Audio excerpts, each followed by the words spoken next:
Megan Newborough is a 23 years old female from Nanita, United Kingdom. She was surrounded by a loving family and loyal friends who truly believed Megan was a unique person. She was always smiling and only saw the good in people. She worked in HR for a company that, oddly enough, made bricks. It wasn't the most exciting job in the world, but she got along well with her coworkers and enjoyed going to work every day.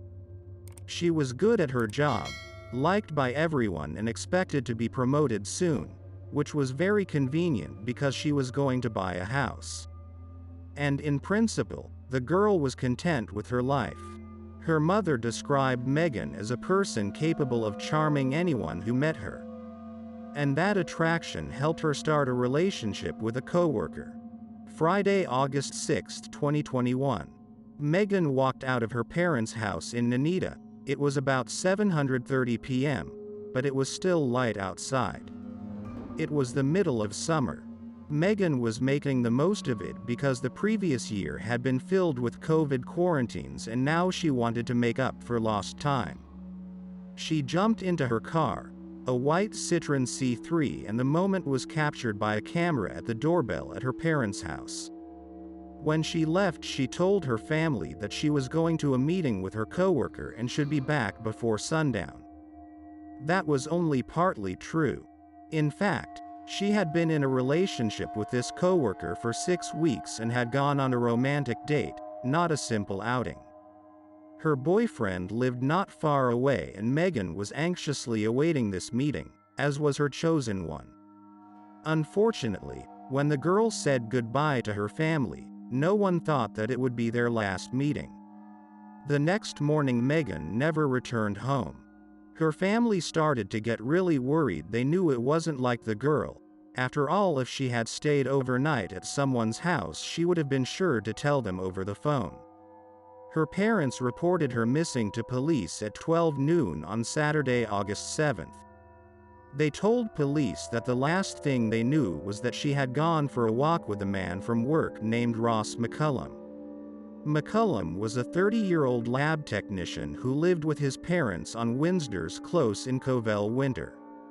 Close is a quiet, pleasant street where nothing untoward happens, but just a couple hours later the police arrived to look for Megan. Police arrived at the home of Ross's parents looking for information, but they were unable to find either Megan or Ross there. Turns out Ross was in Newborough at the time. Ross's father helped police contact him, and it turned out that the boy was planning to have a drink at a bar in another city at that point. And also that Megan had indeed visited him the day before, but only for an hour and left around 8 p.m. because someone had called her. Ross said that when the girl left he tried to call her, but she said she was driving and couldn't talk to him and they were unable to communicate. And after that, he sent her a bunch of texts that she never responded to. It was clear from the conversation that the guy was really worried about the girl's disappearance, but he said that they kept their relationship a secret from her parents. So he didn't contact them and just waited. The police officer asked if Megan knew anyone from Newborough, but Ross replied that he didn't know that because the girl had a lot of friends and he wasn't sure. The conversation also revealed that Ross did not have a driver's license, but that he could come to the police station anytime he was told to. Ross also described in vivid detail where he was going that evening and what time Megan left. Thanks to these details, the police were able to formulate a number of different theories. While the police were busy investigating, Megan's parents wasted no time and tried to find their daughter themselves. They tracked her cell phone with an app and moved out to find her. It reassured them a little that the phone was still on. But unfortunately, finding the phone only spooked them. It turned out that Megan's phone was lying on Hermitage Road in Utica inside a deep, large, sprawling hedge surrounded by blackberries at the edge of a field. Megan was no different from girls her age, and that meant she couldn't just throw her phone away in a place like this. It indicated that something terrible had happened to her. Just 13 hours after Megan was reported missing, police made an arrest. On August 7 at 11:35 p.m., Ross McCullum was arrested on suspicion of kidnapping.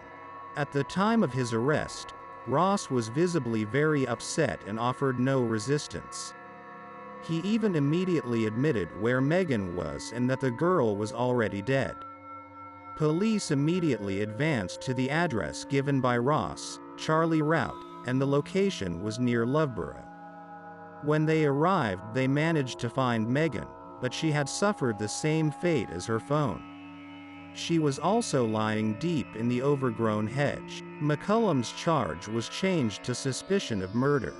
Megan's abandoned car was found on Sunday, August 8, around 2 a.m. The car was abandoned. Megan's blood was found on the passenger seat of the car. The keys were found nearby, also covered in blood. The car was the final piece of the puzzle. On August 10, 2021, Ross McCullum was charged with the murder of Megan Newborough, and he immediately confessed to everything, agreeing to fill out all the necessary paperwork. On the day of the disappearance, August 7, Megan and Ross met at his parents' house. But at some point the date went wrong and Ross became furious. He strangled Megan, and when she passed out, he panicked. Unsure if the girl was really dead, he slit her throat with a knife. Ross wiped off the blood with clothes and sheets, then changed Megan into a change of clothes, put the girl in her car at 9 p.m. He didn't know how to drive, but he realized he had no other choice. So he drove the girl and the car to the nearest secluded spot. He threw the partially clothed Megan over a wall on Charlie Road. And just before 10 p.m. he dumped the girl's phone on Hermitage Road. And then dumped the car outside the fitness center in the parking lot of Newborough College. In the same parking lot, Ross disposed of the bloody clothes he was wearing and cleaned up the crime scene. The guy then called a cab and went home. He asked to be dropped off a little earlier and he reached home on foot around 10:45 p.m. The police now had the entire chronology of the crime, but they still did not know the motive for this brutal murder. The real question was what could have gone wrong that Ross killed the girl he was dating. Ross revealed that it was caused by his childhood trauma. He tried to plead guilty to manslaughter, justified by a temporary loss of control. Something like this requires a really serious trigger to cause such blind rage. Ross revealed that Megan had talked to him about the future. He felt awkward and told her to shut up, but she playfully slapped his leg in response. After which she pulled him to her and whispered, "Come to me." That phrase was enough to make Ross stop realizing what he was doing. He explained that the whole situation made him remember an unpleasant situation from his childhood. The guy attacked Megan first with his hands and then with a knife. But he killed the girl because he was afraid that when she woke up, she would tell about his actions. This reason could not have been sufficient for such an atrocious crime. The Crown Prosecution Service announced that it did not qualify as a trigger. At the same time, the defense had a doctor who could corroborate Ross's statement about his loss of control due to post-traumatic stress disorder. However, the question was raised as to when the effects of his injury should have ended if he lost control. If he lost control when he attacked the girl with his hands, did he regain control when he decided to stab her with the knife? Because of this whole situation, many questions arose and the case went to trial. The trial began in November 2022. The prosecution said that the girl had intended just to have a nice romantic evening. But 40 minutes later she was dead. Forensics showed that Megan died from strangulation, and that Ross slitting her throat with a knife could not be called anything other than a willful act. The prosecution argued that each of his actions was a calculated decision and that he was fully aware of what he was doing. His cell phone tracking showed that the day after Megan's disappearance, Ross repeated his nighttime route. Perhaps he was checking for clues or reliving that moment. It also showed that as he retraced his steps, he passed close to Megan's brother, her father and other family members as they searched for Megan. The prosecution also provided evidence that last weekend the couple met in the woods for an intimate encounter and that Ross ordered Viagra afterwards. The logical conclusion from all of this is that the encounter did not go well. The prosecution therefore suggested that Ross attacked her in a blind rage because he felt humiliated. In a statement, Ross replied that he did feel humiliated at the time, but that he would never do anything like that because of those feelings. The prosecution still insisted on their case, and also cited information that when Ross was sitting in a cell with another inmate, he joked that he could have gone a little further and ripped Megan's head off at that moment. This indicated that he wanted to behead the girl. Then he also said that he planned to avoid punishment by covering up his mental health. All these confessions turned against him, as he himself confessed to what he had done and investigators had no other suspects. The case was almost closed, but it remained to be seen what kind of punishment Ross deserved. The police examined Ross's phone and soon unpleasant details of their relationship with Megan surfaced. Their correspondence went from innocent to intimate rather quickly. It wasn't long before Ross also started acting rather strange, ordering Megan to call him Lord Commander, and it was just ridiculous. Further examination of the correspondence only added to the poor opinion of Ross. It turns out that after committing the murder and covering up the evidence, the guy kept texting her, wondering how she got there and feigning excitement at her lack of responses. Ross even Googled how to confess love to a girl at that moment, after which he performed what he learned. He spent the next hour and a half on the internet typing in ridiculous queries like weather forecasts and what sodas are made of. He also looked up information about serial killer Leo Benfield and only then went to bed. The next day at 6:30 a.m., he went online again and looked for more information about Leo Benfield, then looked at the news, and then went to adult websites. After that he texted Megan, "Good morning babe," and then called her pretending to be concerned. He then went back to researching serial killers.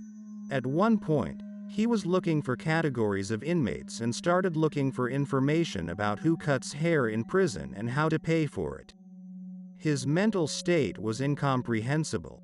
He realized he was guilty, worried, and had already resigned himself to the fact that prison was inevitable. The prosecution asked Ross about his browsing adult websites after he had ended it with Megan. To which Ross laughed and replied that it did make him look bad, but that he was just trying to distract himself. There was no longer any way for him to avoid what was about to happen. The prosecutor asked Ross whether he believed that the reported cover-up was worse than the murder. To which Ross replied that yes, he did not control the murder, but he did control the cover-up. Nevertheless, the defense tried to paint a very different picture from the one presented by the prosecution. On the 8th day of the trial, they raised the issue of his childhood trauma. They stated that Ross was allegedly abused by Stephen Beeman, the man who also abused and then murdered Callie Heavier in 2015. Ross named a witness, but the witness admitted to the jury that Ross did not know who exactly abused him and that there were 3 people. For the trial, the story of this unproven incident was not enough. On Monday, December 12 at Leicester Crown Court, after a trial lasting 6 weeks, Ross was unanimously found guilty of murder. But he never gave a decent explanation for his act. On Friday, Dec. 16, Ross was sentenced to life in prison with a minimum term of 23 years. No sentence can bring Megan back, but her family can have peace of mind knowing the killer is behind bars.